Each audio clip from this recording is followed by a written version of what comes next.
काम मैं तुम्हें बताने वाला हूँ वो बहुत डेंजरस है, लेकिन मुझे तुम्हारी काबिलियत पर पूरा भरोसा है। Are you ready for the mission? Gautam video call पर अपने सबसे भरोसेमंद सिक्योरिटी ऑफिसर विवेक से कहता है। जब से विवेक ने हॉस्पिटल में बॉबी को गुंडों से बचाया था, तब से गौतम को उसकी बहादुरी और तेज दिमाग पर और ज्यादा ट्रस्ट हो गया था। विवेक कहता है, thank you for trusting me sir. आप बस ऑर्डर करें, I am always ready. Gautam को उसके जज्बे को देखकर अच्छा लगता है। गौतम विवेक से कहता है, प्रोफेसर की लोकेशन मिल गई है। मेरी प्रायोरिटी इस वक्त अंजलि और बच्चों की सेफ्टी है, इसीलिए तुम जाकर प्रोफेसर को कैप्चर करोगे। Got it? विवेक के चेहरे पर कॉन्फिडेंस है। वो कहता है, डोंट वरी सर, आप वहां संभालिए। उस प्रोफेसर के गले में पट्टा मैं डाल दूंगा, आप बस उसकी लोकेशन बताइए। किसी अंडर कंस्ट्रक्शन बिल्डिंग के अंदर छुपा बैठा है वो, सामने नहीं आता है, सिर्फ टीवी स्क्रीन से बात करता है। विवेक, अपनी पूरी टीम को लेकर जाना, चाहे जो भी कीमत चुकानी पड़े। हमें उस प्रोफेसर से एंटीडोट का फॉर्मूला हर कीमत पर चाहिए। अंजलि के जीने मरने की वो हमारी इकलौती आखिरी उम्मीद है। सर, लौटूंगा तो एंटीडोट के साथ लौटूंगा, वरना आपको कभी अपनी शक्ल भी नहीं दिखाऊंगा। विवेक का प्रॉमिस गौतम के अंदर पूरी एनर्जी भर देता है। वो मन ही मन सोचता है, बस अब अंजलि के ठीक होने में एक ही दिन की देरी है। अंजलि का मन आज जितना अंदर से रोशनी से भरा हुआ है, उतनी ही रोशन आज की सुबह भी उसे महसूस हो रही है। आज वो एक तितली की तरह सजी हुई है, बहुत सुंदर। वैसे कितना डरावना है ये कि किसी को कह दिया जाए कि उसके पास जीने के लिए सिर्फ 1 महीना बाकी है, फिर अपनों को रोता बिलखता छोड़ हमेशा के लिए उसकी आंखें बंद हो जाएंगी। अंजलि स्वास्तिका को फोन लगाती है और कहती है, स्वास्तिका, मेरे पास जीने के लिए 1 महीना है और तुम्हारे पास एंटीडोट बनाने के लिए भी 1 ही महीना है। स्वास्तिका चौंक जाती है, उसे कुछ समझ नहीं आ रहा था। अंजलि आगे कहती है, स्वास्तिका, हम लोग खुद मेरे लिए एंटीडोट बनाएंगे। हमारी खुद की फार्मा कंपनी है और हमने अब तक ये नहीं सोचा, हमें आज ही अपनी टीम से बात करनी चाहिए। They are capable to create this antidote. Anjali की आवाज में उमंग स्वास्तिका के मन को ठंडक देती है, लेकिन अंजलि वो सब कुछ नहीं जानती थी जो स्वास्तिका इतने दिनों में फेस कर चुकी थी। अंजलि, मैं अपनी टीम के साथ एंटीडोट बनाने की सारी कोशिश कर चुकी हूँ, but unfortunately we have failed. मायूसी भरी आवाज में स्वास्तिका अंजलि को बताती है। स्वास्तिका की मायूसी ने अंजलि के एक्साइटमेंट के गुब्बारे को जैसे एकदम से फोड़ दिया। ऐसा लगा जैसे अंजलि फिर से हताश और निराश हो जाएगी। एक ही बार कोशिश की है ना, एक बार कोशिश करने वालों के हाथ वो नहीं आता, तो बार बार कोशिश करने वालों के हाथ आता है। हम फिर से कोशिश करेंगे, लेकिन हार नहीं मानेंगे। अब भी अंजलि के अंदर के उत्साह और पॉजिटिविटी को सुनकर स्वास्तिका एकदम हैरान हो जाती है। उसने कितने समय के बाद उसे इतना जिंदा दिल देखा था। अंजलि की पॉजिटिव एनर्जी स्वास्तिका के अंदर भी जोश फिर से भर देती है। एक रास्ता है अंजलि, वर्ल्ड हेल्थ ऑर्गेनाइजेशन। ये ऑर्गेनाइजेशन पूरी दुनिया की मेडिकल सिचुएशन को ट्रैक और ट्रीट करती है। अब बस उनके पास ही एंटीडोट मिलने का चांस है, बट इतनी बड़ी ऑर्गेनाइजेशन तक पहुंचना, और वो भी एक रेयर वायरस के एंटीडोट के लिए, थोड़ा मुश्किल है। अंजलि तुरंत उसका जवाब देती है, जहाँ चाह वहाँ राह, हम जरूर पहुंचेंगे स्वास्तिका। ट्रस्ट मी, अब कोई मुसीबत इतनी बड़ी नहीं है जिसका सामना हमने ना कर लिया हो। मैंने इन दिनों सोशल मीडिया पर एक लाइन पढ़ी है, और बस अब बची हुई जिंदगी उसी को फॉलो करना चाहती हूँ। वो लाइन है, मरा वही जो गिर के हुआ खड़ा नहीं, और हारा वही जो फिर से लड़ा नहीं। दूसरी तरफ जयपुर के एक मंदिर में प्रभाकरन को रिया ने मिलने के लिए बुलाया है। वो सोचता है, आज मैडम ने मुझे मंदिर में क्यों बुलाया है मीटिंग के लिए? शैतान का भगवान के घर में क्या काम? फिर खुद ही अपनी बात पर मुस्कुरा देता है। वो इधर उधर देखकर सोचता है, कोई चाल तो चली है मैडम ने अपने दुश्मनों को फंसाने की। कहीं अंजलि तो नहीं है मंदिर में? प्रभाकरन रिया को फोन लगाता है। वो कहता है, मैडम, मैं मंदिर में हूँ, क्या करना है मुझे? रिया की आवाज आती है। वहीं वेट करो, मैं आती हूँ। प्रभाकरण वही एक बेंच पर बैठकर वेट करने लगता है। प्रसाद ले लो। एक औरत की इस मधुर आवाज से प्रभाकरण का ध्यान टूटता है। वो हाथ आगे बढ़ाकर प्रसाद लेता है। तभी उसकी नजर प्रसाद देने वाली औरत पे पड़ती है। वो झटका खा जाता है। शौक से उसकी आंखें खुली रह जाती हैं। उसे अपनी आंखों पर भरोसा नहीं हो रहा था। प्रभाकरण के सामने सिंपल सी साड़ी पहने और सिर पर पल्लू रखे रिया खड़ी थी। उसके माथे पर मंदिर का टीका लगा था और हाथों में पूजा की थाली थी। प्रभाकरण समझ नहीं पा रहा था कि वो कैसे रिएक्ट करे। रिया गंभीर आवाज में उससे कहती है, प्रसाद ग्रहण करो और मुंह बंद करो। फिर वो बेंच पर बैठती है। प्रभाकरण जल्दी से प्रसाद खाता है। वो अब भी हैरानी से रिया को देख रहा है। रिया उसे देखकर कहती है, इतना हैरान क्यों हो रहे हो? प्रभाकरण गला साफ करते हुए कहता है, मैडम, आपका ये वाला रूप मैंने कभी नहीं देखा, इसलिए दिमाग प्रोसेस नहीं कर पा रहा है। रिया शांत आवाज में कहती है, मैं खुद अपने इस रूप से पहली बार मिली हूँ। प्रभाकरण की क्यूरियोसिटी बढ़ती जा रही थी। वो पूछता है, पर मैडम, अचानक ये चमत्कार हुआ कैसे? रिया शांत होकर दूर हवा में देखकर किसी साध्वी की तरह कहती है, मुझे अब ज्ञान मिल चुका है प्रभाकरण। मुझे समझ आ गया है कि जिसको पाने के लिए मैंने सब कुछ खो दिया, वो गौतम आज मुझसे दूर अंजलि के पास क्यों है? क्यों वो मेरा होकर भी मेरे पास नहीं है? प्रभाकरण उल्लू की तरह रिया को बस घूरे जा रहा है। उसका दिमाग सचमुच रिया की बात प्रोसेस नहीं कर पा रहा था। वो पूछता है, लेकिन ये ज्ञान मिला कहाँ से मैडम? रिया कहती है, बताया था ना तुम्हें, 7-8 दिनों से मम्मी जी के साथ सत्संग में जा रही थी। पहले तो मैं बोर होती थी, लेकिन धीरे धीरे स्वामी जी के प्रवचनों की कुछ बातें मुझे बहुत अच्छी लगी। फिर उनके पूरे प्रवचन को ध्यान से सुनने लगी तो मेरी आंखें खुल गई। वो कह रहे थे कि यदि कोई व्यक्ति अचानक तुमसे दूर जाने लगा हो तो कमी तुम्हारे अंदर है। उस इंसान को तुम्हारी इमेज का ऐसा हिस्सा दिख गया है जो उसे पसंद नहीं है। प्रभाकरण कंफ्यूज होकर पूछता है, मतलब? रिया ने जवाब दिया, मतलब ये कि गौतम को अच्छाई पसंद है, पर उसने मुझे हमेशा बुराई करते देखा है। शराब पीते, सिगरेट फूकते, लेट नाइट पार्टीज करते।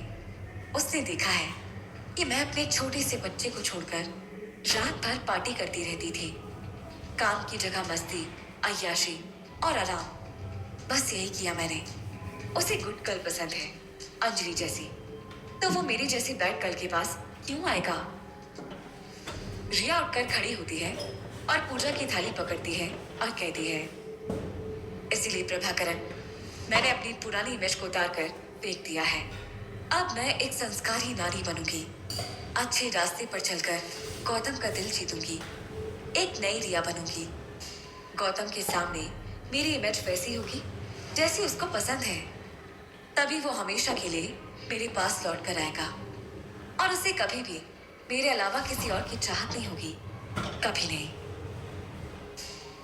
रिया मंदिर से बाहर निकल जाती है।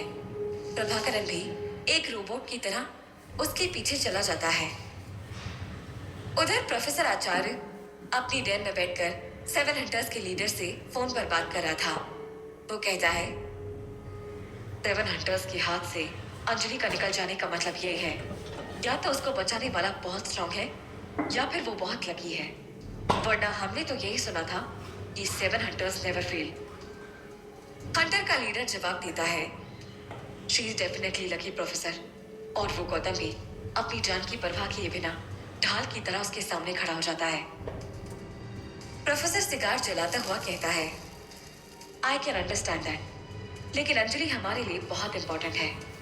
वो हमें हर हाल में चाहिए और जल्दी। लीडर कहता है, मिल जाएगी प्रोफेसर। प्रोफेसर धुआं छोड़ते हुए कहता है, लेकिन कब? अब कैसे पहुंचेंगे आप अंजलि तक? क्या प्लान किया है अब आपने? लीडर जवाब देता है, अंजलि तक तो हम पहले ही पहुंच चुके हैं प्रोफेसर।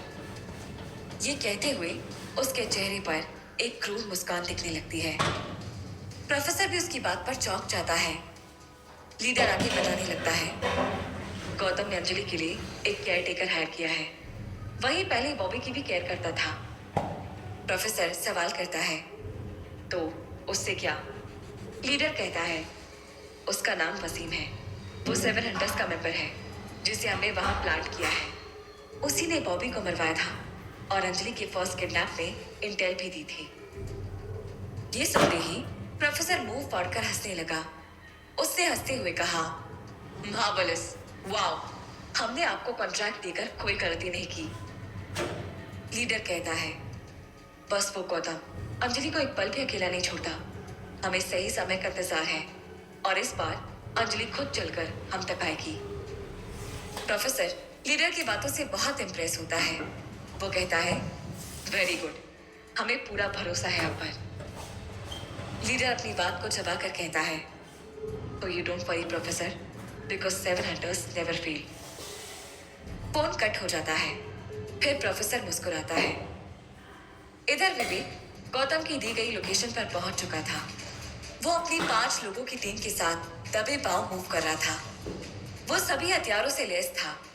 उनके सामने एक अंडर कंस्ट्रक्शन बिल्डिंग थी। बिल्डिंग के बाहर करीब 7-8 गुंडे गन्स के साथ सिक्योरिटी पर थे। विवेक अपनी टीम को इशारे से स्ट्रेटेजी समझाता है। वो सब एक साथ मूव करते हैं। वो 5 ट्रेन लोग उन गुंडों को ऐसे दबोचते हैं कि उनकी आवाज तक नहीं निकलती। वो सभी को बेहोश करके वहीं बांध देते हैं। फिर विवेक के इशारे पर पूरी टीम धड़धड़ाते हुए उस बिल्डिंग में घुस जाती है। पूरी टीम एक बड़े से हॉल में पहुंचती है जहां पर एक बड़ी सी स्क्रीन लगी है। विवेक को गौतम की बात याद आती है जिसमें उसने इस स्क्रीन का जिक्र किया था। उनके कुछ करने से पहले ही स्क्रीन ऑन हो जाती है और उसमें सफेद हैट से चेहरा छुपाए एक शख्स दिखाई देता है, प्रोफेसर आचार्य। प्रोफेसर की भारी आवाज स्पीकर में गूंजती है। वो कहता है, welcome boys, welcome. Are you looking for me? Vivek समझ गया है कि यही प्रोफेसर है। वो कहता है, यस प्रोफेसर, हम तुम्हें ढूंढ रहे हैं। अब जल्दी से वो एंटीडोट मेरे हवाले कर दो, मैं तुम्हारी जान बख्श दूंगा। एक शेर की मांद में आकर कोई उसे ललकारे तो शेर क्या करेगा? उसकी बात पर प्रोफेसर जोर से हंसने लगता है। वो हंसते हंसते कहता है, तुम हमारी जान बख्श दोगे? एंटीडोट चाहिए? सॉरी दोस्तों, लेकिन उस एंटीडोट का फॉर्मूला तो हम ऑलरेडी किसी को बेच चुके हैं, वो भी करोड़ों में। विवेक तुरंत पूछता है, बेच दिया? किसको बेच दिया? उसकी बात का जवाब प्रोफेसर ने दिया, लेकिन बातों से नहीं बल्कि उस हॉल में एक जहरीली गैस छोड़कर। विवेक की टीम मुंह बंद करके खांसने लगती है। वो लोग दरवाजे की तरफ भागते हैं तो उन्हें पता चलता है कि दरवाजा बंद है। गैस तेजी से अपना असर दिखाती है और 5 लोग वहीं ढेर हो जाते हैं। प्रोफेसर की आवाज गूंजती है। वो कहता है, अरे एंटीडोट किसको दिया ये तो सुन जाते। खैर, हम बता देते हैं। वो एंटीडोट हमने बेचा है मैडम पिंक को। ओह, अब तुम पूछोगे मैडम पिंक कौन है? फिर प्रोफेसर जोर से हंसने लगता है। विवेक की आंख धीरे धीरे खुलती है। कौन सी गैस थी ये? सांस तक ठीक से नहीं ली जा रही है। विवेक किसी तरह उठने की कोशिश कर रहा होता है कि किसी के जूतों की तेज आहट होती है। विवेक थोड़ा चौकन्ना हो जाता है। Bloody idiots, they think they can defeat me? एक भारी भरकम आवाज विवेक को सुनाई देती है। ये आवाज उसे जानी पहचानी भी लगती है। ये तो सुनी हुई आवाज है। वो नजरें ऊपर करके देखने की कोशिश करता है। मुंह पर मास्क, सर पर हैट, लंबी लंबी सफेद दाढ़ी। ये प्रोफेसर आचार्य ही था जो टीवी स्क्रीन से निकलकर पहली बार बाहर आया है। आई हेट अनवांटेड गेस्ट्स, ऐसे ही मरने चले आए मेरे पास। विवेक की टीम के बेहोश मेंबर्स को अपने पैरों से हिलाकर प्रोफेसर चेक करता है। एंटीडोट लेने के लिए भेजा था गौतम ने। बेचारा, कितनी बुरी किस्मत है उसकी। अब जब उसे पता लगेगा कि एंटीडोट तो अब प्रोफेसर के पास भी नहीं है, वो तो प्रोफेसर ने करोड़ों की डील में मैडम पिंक को बेच दिया है, तो बेचारे को और गहरा सदमा लगेगा। प्रोफेसर जोर जोर से हंसने लगता है। अंजलि को नहीं बचा पाएगा तू गौतम। अंजलि तो गिनी पिग थी और गिनी पिग ही रहेगी। बोलते बोलते प्रोफेसर उस जगह से वापस चले जाता है। प्रोफेसर के जाने के बाद विवेक अपनी आंखें खोलता है और मन ही मन हैरानी परेशानी में सोचता है कि मैडम पिंक कौन है जिसे प्रोफेसर ने एंटीडोट बेच दिया है। अगर प्रोफेसर के पास भी एंटीडोट नहीं है तो इसका मतलब अंजलि मैम को बचाना मुझे जल्द से जल्द गौतम सर को बताना होगा। रोज की तरह अपनी दवाई लेने के लिए अंजलि बॉटल से ग्लास में पानी भर रही थी। तभी गौतम अपने दोनों हाथ पीछे बांधे हुए अंजलि के पास आता है। कहाँ थी तुम गौतम? अंजलि पूछती है। बस ऐसे ही थोड़ा घूमने चला गया था, गौतम अंजलि की तरफ बढ़ते हुए कहता है। अंजलि एक के बाद एक तीनों दवाइयां लेकर ग्लास रख देती है। गौतम टेबल पर रखी एक दवाई की शीशी लाता है, अंजलि को दिखाता है। इस दवा को फिर से भूल गई तुम? हर बार मुझे ही याद दिलाना पड़ता है। मतलब जब मैं तुम्हारे पास नहीं रहता हूँ तब तो तुम ये वाली दवा लेती ही नहीं होगी। अंजलि दवा लेते हुए कहती है। कोई इंसान कैसे इतनी सारी दवाइयाँ ले सकता है गौतम? सुबह उठते ही चार चार दवाइयाँ, फिर दिन में चार अलग दवाइयाँ, फिर रात में वापस वो सारी दवाइयाँ। इतनी तो मैं दिन भर में सांस नहीं लेती हूँ जितनी दवाई लेती हूँ। इतना बोलते ही दोनों अंजलि के मजाक पर हंसने लगते हैं। तभी गौतम अपने पीछे छुपाए हाथ को आगे लाता है जिसमें एक शॉपिंग बैग है। This is for you Anjali. Gautam shopping bag Anjali को देता है। अंजलि सरप्राइज हो जाती है। लेकिन गौतम ये मेरे लिए क्यों? वो पूछती है। कल हम गोवा से जाने वाले हैं ना, तो गोवा की कुछ तो यादें होनी चाहिए ना। गौतम अंजलि की सारी दवा इकट्ठी करके एक जगह पर रखता है ताकि जब वो दोबारा दवाई ले तो कोई दवा भूले ना। वैसे अंजलि, आज गोवा में लास्ट डे है हमारा। मैं तुमसे अकेले में कुछ सीरियस बात करना चाहता हूँ। क्या हम दोनों अकेले कहीं चल सकते हैं? अंजलि की आंखें एक पल के लिए गौतम पर ठहर जाती हैं। फिर वो कहती है, बिल्कुल चल सकते हैं गौतम, जब तुम कहो। इतना बोलने के बाद अंजलि का मन बेचैन था। एक बात मन में सोच सोच कर वो बार बार परेशान हो रही थी। ऐसी क्या सीरियस बात है जो गौतम मुझसे अकेले में ही करना चाहता है? कहीं फिर से कोई नई टेंशन तो नहीं आई है? लेकिन क्या? सूरज डूब चुका था। शाम के अंधेरे में रेड और ब्लू लाइट से डेकोरेटेड एक रेस्टोरेंट जहाँ हल्का सा म्यूजिक प्ले हो रहा था। गौतम की लाई डिजाइनर लाल ड्रेस में आज अंजलि किसी अप्सरा से कम नहीं लग रही थी। कितनी ब्यूटीफुल प्लेस है ये गौतम। लेकिन गौतम के चेहरे पर एक अजीब सी चिंता ठहरी हुई थी। असमंजस में उलझे गौतम के मन में आखिर वो कौन सा तूफान उठा हुआ था जो वो अंजलि की बात पर भी ध्यान नहीं दे पाया था। कहाँ खोए हो गौतम? अंजलि गौतम को टैप करके पूछती है। अपने ख्यालों में खोया हुआ गौतम असल दुनिया में आता है। नहीं, वो बस ऐसे ही। वैसे अंजलि, मैंने हमारे लिए रेस्टोरेंट का टेरेस बुक किया है। बहुत सेफ है, वहाँ कोई आएगा भी नहीं। दोनों जैसे जैसे टेरेस की तरफ बढ़ते जा रहे थे, अंजलि के अंदर की बेचैनी दुगनी स्पीड में बढ़ती जा रही थी। ऐसी क्या बात हो सकती है जो गौतम मुझे बताने वाला है?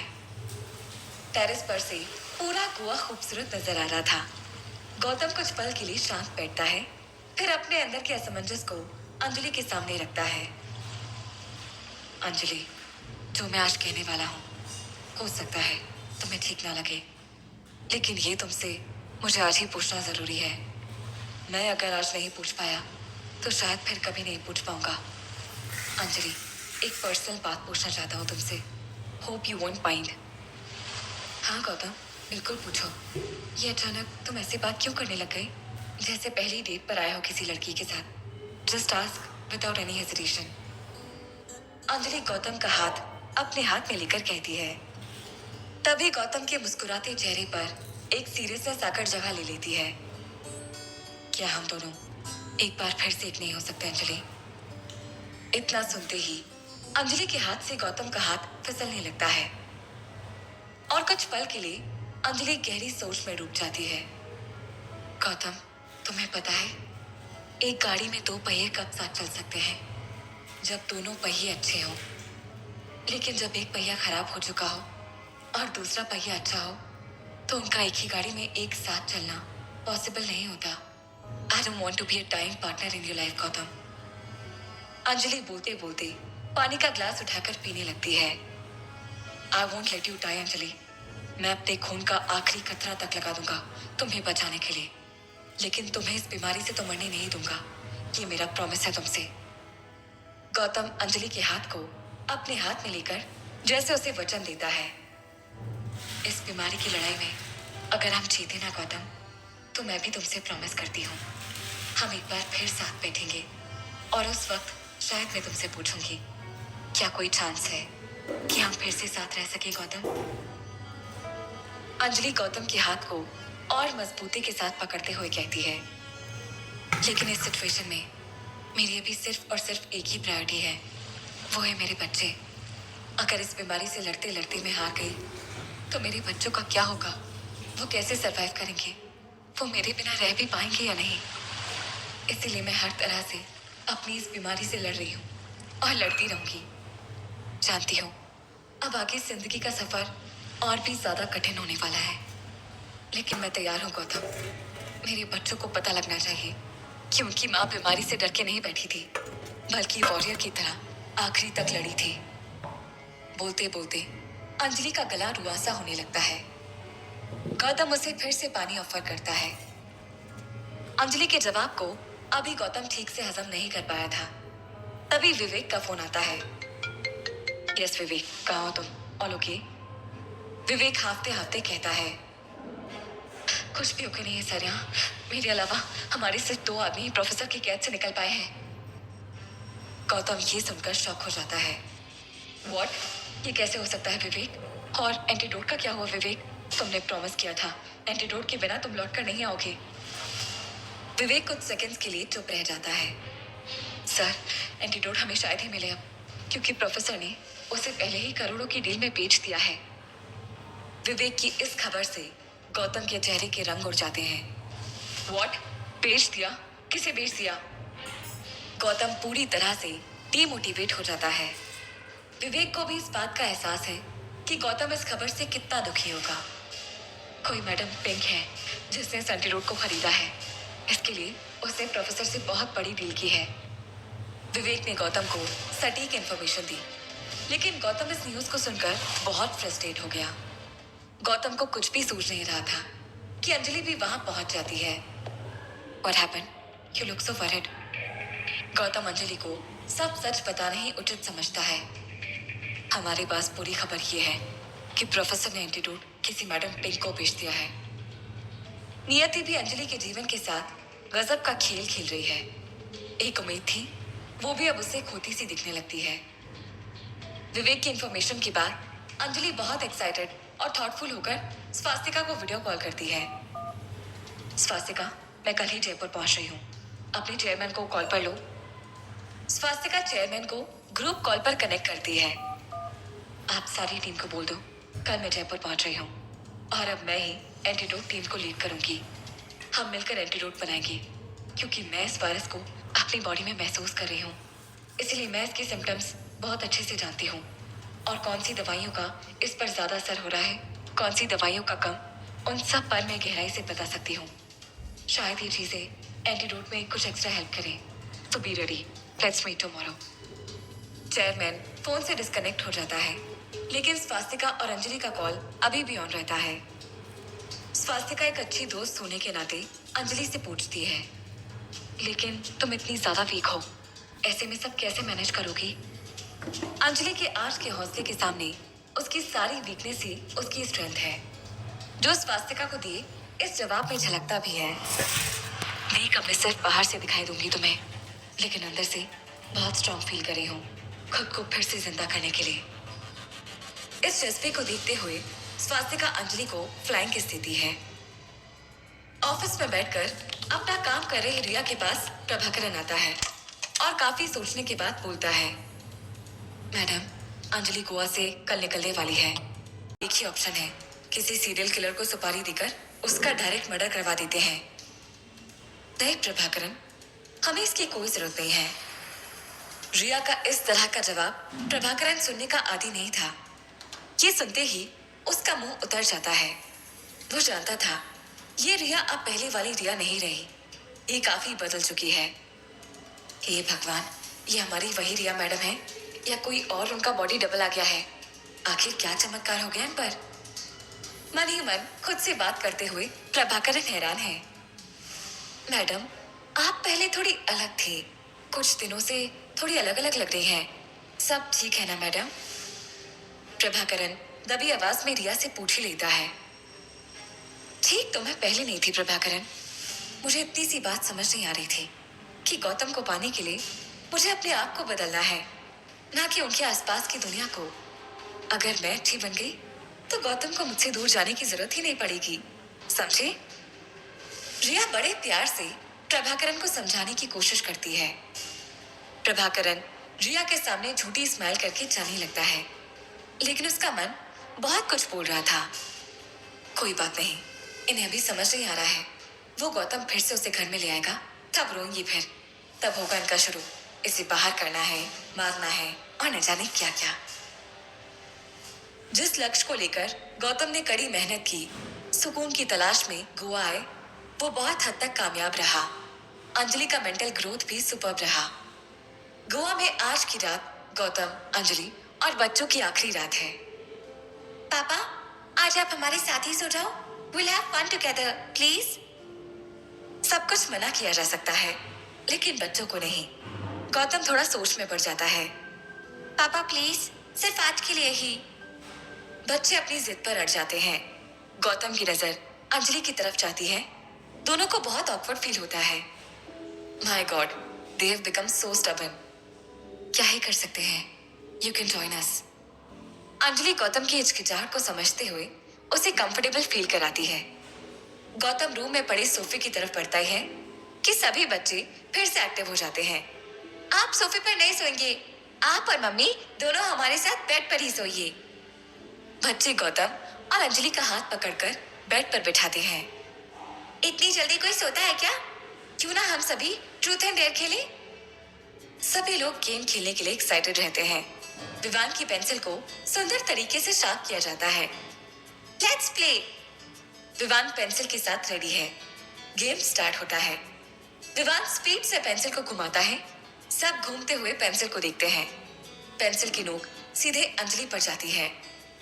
ट्रूथ और डेयर मम्मा? वंश अंजलि से पूछता है। डेयर। अंजलि थोड़ी देर सोचकर कहती है, मैं डेयर दूंगा मम्मा को। आपको पापा के गाल पर किस करना है। वंश अंजलि को डेयर देता है। सभी जोर जोर से हंसने लगते हैं और चीयर करते हैं। अंजलि थोड़ा छेप जाती है। वो वंश को डराने वाली आंखें दिखाती है। ऐसी चीटिंग नहीं चलेगी मम्मा। डराना गेम्स के बाद।